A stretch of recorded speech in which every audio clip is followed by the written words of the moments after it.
अस्सलाम वालेकुम दोस्तों, जय हिंद। मैं हिंदुस्तान की धरती वेस्ट बंगाल कोलकाता से आप लोगों की खिदमत में मैं अपना channel Parwaaz your visa YouTube channel को लेकर आपकी खिदमत हाजिर हुआ हूं। दोस्तों, मैं आज आप लोगों से साउथ कोरिया के बारे में डिस्कस करना चाहता हूं। आप लोगों ने साउथ कोरिया के बारे में सुना होगा, नॉर्थ कोरिया नहीं, जहाँ के तानाशाह राजा है, वहाँ की बात मैं नहीं करता हूँ। मैं बात करने जा रहा हूँ साउथ कोरिया, दक्षिणी कोरिया के बारे में। जी हाँ, साउथ कोरिया। दोस्तों, लॉकडाउन ख़त्म होने वाला है। अब इंडिया में भी ये 4th चरण चल रहा है। इंशाल्लाह बहुत जल्द ये 4th चरण भी ख़त्म हो जाएगा। अब फिर ये पूरी दुनिया अब नई पटरी पे लौट जाएगी और फिर जो है पहले जैसे हालात हो जाएंगे, इसलिए घबराने की ज़रूरत नहीं है। और आप लॉकडाउन से निकल कर फिर अब पहले वाली दुनिया में लौटेंगे, लेकिन आप जो पाबंदियां हैं उसको लेकर चलना पड़ेगा, इसी साथ हम लोगों को रहना होगा। दोस्तों, साउथ कोरिया में भी लोगों ने बहुत तेज़ी से कोरोना वायरस पे काबू पा लिया और आप सुने होंगे कि वहाँ हालात बहुत नॉर्मल हो गए हैं। वहाँ जो है फैक्ट्रियाँ खुलनी शुरू हो गई है और वहाँ पर वर्कर जो है काम करना स्टार्ट कर दिया है। हाँ, अभी थोड़ा कम काम वहाँ पे है, लेकिन धीरे धीरे जब दुनिया पटरी पे लौटेगी तो साउथ कोरिया 4 कदम आगे होगा, क्योंकि वहाँ पहले ही कोरोना वायरस पे कंट्रोल हो गया है। वो लोग बहुत तेज़ी से इस पे कंट्रोल पा गया। दोस्तों, मैं आज बातें करूँगा साउथ कोरिया में वर्कर डिमांड की। जी हाँ, साउथ कोरिया में वर्कर की काफ़ी डिमांड होने वाली है। ये कोरोना वायरस ख़त्म होने के बाद या कोरोना वायरस पे कंट्रोल होने के बाद जब दुनिया खुलेगी तो साउथ कोरिया में काफ़ी वर्कर का डिमांड होगा। इसका वजह यह है कि चाइना से जो वर्कर्स हैं वो नहीं लिए जाएंगे और भी यूरोपियन कंट्री से वर्कर नहीं लिए जाएंगे, तो रह गया neighbour countries India, Pakistan, Bangladesh. यहाँ से काफ़ी तादाद में साउथ कोरिया में वर्कर का डिमांड होगा और वहाँ पे फैक्ट्री वगैरह अभी भी खुलना शुरू हो गया है। और आप देखेंगे कि आप अगर इंटरेस्टेड हैं तो वहाँ पर आपको रोज़गार का सहूलत है। आप अगर इंटरेस्टेड हैं तो आप मेरा व्हाट्सअप नंबर 9830124498 पे कांटेक्ट करें। इंशाल्लाह मैं आपका हेल्प करूंगा, क्योंकि मैं 6 मंथ पहले साउथ कोरिया गया था। वहाँ पर जा कर के हमने देखा है, काफ़ी सुकून है, काफ़ी आराम है, काफ़ी बेहतर कंट्री है, काफ़ी अच्छा डिसिप्लिन है। वहाँ के लोग काफ़ी अच्छे हैं, वहाँ वर्कर्स की इज्जत है, वहाँ पे काम करने वाले की इज्जत है, मेहनत करने वाले की इज्जत है। आप जहाँ भी काम करेंगे वहाँ पे आपके काफ़ी रिस्पेक्ट होता है वहाँ पे। जी हाँ, तो मैं ये कह रहा था कि साउथ कोरिया जाने का रास्ता क्या है, कैसे आप जा पाएंगे साउथ कोरिया? क्या वर्क वीज़ा पे जाएंगे? जी नहीं, साउथ कोरिया जाने के लिए आपको टूरिस्ट वीज़ा पे जाना होगा। हमने 6 मंथ पहले अपने खुद गया था और अपने रिश्तेदारी लोगों के लिए भी कोशिश किया। वो लोग भी साउथ कोरिया गए और अभी वहाँ पे वो लोग काम कर रहे हैं और बहुत अच्छे से हैं, बहुत सुकून से हैं। वहाँ पे फैक्ट्रियाँ खुल रही है, हफ्ते में अभी 2-3 दिन काम हो रहा है, लेकिन जैसे जैसे हालात सुधरेंगे वैसे वैसे वहाँ पे काम का भी रफ्तार पकड़ेगा। वहाँ पे जाने के लिए आपको टूरिस्ट वीज़ा पे जाना होगा।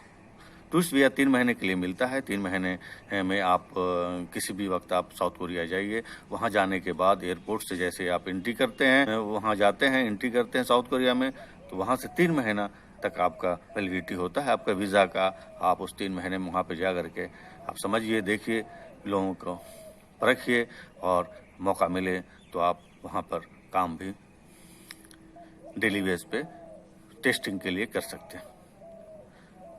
आप कहेंगे कि इलीगल का होगा, क्योंकि टूरिस्ट वीज़ा पे काम करने की इजाज़त होती नहीं है। अरे भाई, इलीगल तो बहुत कुछ होता है।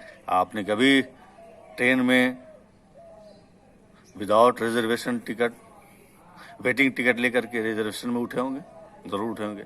हमने तो कई बार उठा है। ये भी इलीगल है, लेकिन लोग वेटिंग टिकट लेकर के रिजर्वेशन में सफ़र करते हैं कि नहीं? ये भी तो इलीगल है, लेकिन लोग सफ़र करते हैं। इसी तरह से आप वहाँ पहले जाएं, टूरिस्ट वीज़ा पे जाने के बाद काम 1-2 रोज़ करें, 2-4 रोज़ करें, समझे काम किस ढंग से वहाँ पे काम होता है। उसके बाद काम होने के बाद आपको वहाँ पर एक रूम एग्रीमेंट करना होगा और रूम एग्रीमेंट करने के बाद आपको इस टूरिस्ट वीज़ा को G1 वीज़ा में कन्वर्ट करना होगा। G1 वीज़ा के लिए अप्लाई करेंगे, जब G1 वीज़ा के लिए अप्लाई करेंगे तो 1 महीने के अंदर आपको एक कार्ड वहाँ से साउथ कोरिया कंट्री से मिल जाता है, जिस कार्ड की वैलिडिटी 6 मंथ होती है। इस कार्ड को लेकर के आप काम कर सकते हैं, कहीं भी फैक्ट्री में काम कर सकते हैं, डेली वेज पे काम कर सकते हैं। आपको जानकर ये ताज्जुब होगा कि वहाँ डेली वेज 5000 पर डे है और हफ्ते में 2 दिन छुट्टी होती है, महीने में 20 डेज काम होता है। मतलब आप 1 लाख रुपए पर मंथ कमाते हैं वहाँ पे। 20,000 पर मंथ खर्च होता है और 80,000 घर आप भेज सकते हैं अपने फैमिली वाले के लिए, अपने परिवार के लिए। और वो 6 मंथ का जो कार्ड होता है, उस 6 मंथ के अंदर आपको उसको रिन्यू करा लेना पड़ता है। रिन्यू कराने के बाद आप जो नेक्स्ट 6 मंथ होगा उसमें आप बड़ी बड़ी फैक्ट्री में एग्रीमेंट के सहारे काम कर सकते हैं। फिर वहाँ पे जो साउथ कोरियन को सैलरी मिलता है वही सैलरी आपको मिलेगा और उस वक्त ओवर टाइम लेकर आप 1.5 लाख कमा सकते हैं। और वहाँ पे 20,000 खर्च करके 1 लाख भी अगर भेजते हैं तो आपकी फैमिली खुश रहेगी, आपके फ्यूचर अच्छा होगा, बेहतर होगा। हमने कोशिश किया है, हमारे रिलेटिव गए हैं वहाँ पे।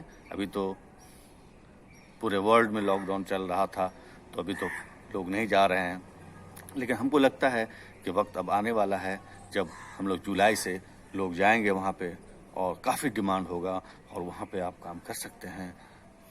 बेहतर होगा कि आप कोशिश करें, हमसे कांटेक्ट करें, हम आपकी खिदमत के लिए हाजिर हैं। और वहाँ पे जो है काम मेहनत का काम है। जो लोग मेहनत करना चाहते हैं, जो लोग कठिन मेहनत करना जानते हैं, हार्ड वर्क करना चाहते हैं, वहाँ उनका काफ़ी डिमांड है। इंडिया की तरह काम वहाँ पे लेकिन नहीं होता है। फैक्ट्री में जो काम होता है, जैसे कि अगर पैकिंग का काम हो रहा है तो पैकिंग करना है आपको, हर 2 घंटे में ब्रेक होता है, 10 मिनट के लिए आप ब्रेक लीजिए। और फिर कोई मशीन चल रहा है, उसमें कोई प्रोडक्ट फिनिश हो रहा है तो उस प्रोडक्ट को आपको साइड करना है, या किसी प्रोडक्ट को वहाँ पर मैन्युफैक्चरिंग हो रहा है तो उसको अपलोड करना है। यही वहाँ पे काम है। और बहुत सारा फैक्ट्री गारमेंट्स की है, लेदर्स की है, और भी बहुत सारे फैक्ट्रीज है, फार्मर्स की फैक्ट्रीज है, जैसे कि फ्रूट्स के हैं, वेजिटेबल्स के हैं, डेयरी फार्म है। ये सब में आपको काम मिलता है। आपको ये मालूम होगा कि साउथ कोरिया का ही सैमसंग कंपनी, जो पूरे वर्ल्ड में जिसका नाम है, LG कंपनी, होंडा कंपनी, ये सब साउथ कोरिया की कंपनी है। जी हाँ, ये सब साउथ कोरिया की कंपनी है। इसलिए आप बिला झिझक यकीन करके, फेथ करके आगे बढ़ें। आपका काम ज़रूर होगा। आप हौसला रखें, आप यकीन करें, आपका काम होगा। और कई लोग जा चुके हैं, वहाँ पे काम कर रहे हैं, रह रहे हैं। इलीगल नहीं है, लीगल ढंग से आप जाएंगे, लीगल ढंग से रहेंगे, लीगल ढंग से काम करेंगे, लीगल ढंग से आप इंडिया आएंगे। सबसे बड़ी बात यह है कि आप जब टूरिस्ट वीज़ा वहाँ पे जाते हैं, 6 मंथ का कार्ड आपका जो बन जाता है, उस 6 मंथ के कार्ड से आप इंडिया आ सकते हैं, इंडिया से जा सकते हैं। आपको ना आपको बोलने वाला है, ना रोकने वाला है, को टोकने वाला है, क्योंकि पासपोर्ट आपके पास होता है और आप कहीं भी, कोई भी फैक्ट्री में कहीं भी काम कर सकते हैं। जी हाँ, तो आराम से आप काम कर सकते हैं, लीगल वे में काम कर सकते हैं और 6 मंथ के अंदर आप इंडिया आ सकते हैं, जा सकते हैं। उसी कार्ड पे उसकी वैलिडिटी के अंदर आपको जाके फिर रिन्यू करना है। इस ढंग से 6 मंथ करके आप 3-4 साल वहाँ पे रह सकते हैं। आप अर्न कर सकते हैं अगर आप मेहनती हैं, ईमानदार हैं और मेहनत से पैसा कमाना चाहते हैं, लीगल वे में पैसा कमाना चाहते हैं। तो आइए, यू आर मोस्ट वेलकम। हम आपकी सेवा के लिए, आपकी खिदमत के लिए तैयार हैं। आपको वहाँ तक पहुँचाने की हम कोशिश करेंगे। उसमें जो भी डॉक्यूमेंटेशन लगेगा मैं करूँगा। उसके लिए मैं इनकम टैक्स GST कंसल्टेंट हूँ और मुझे उसकी बारीकियों को मालूम है, कैसे डॉक्यूमेंटेशन होता है, कैसे पेपर्स तैयार होते हैं। सभी लीगल पेपर होंगे, कभी जेन्युइन पेपर होंगे, कोई भी इलीगल पेपर नहीं होगा। और जेन्युइन ढंग से आप जाएंगे और आप जाके वहाँ पे काम करेंगे। आप जब बाहर जाके कमाएंगे तभी आपकी इज्जत होगी। इसीलिए एक शेर है कि फूल सर वही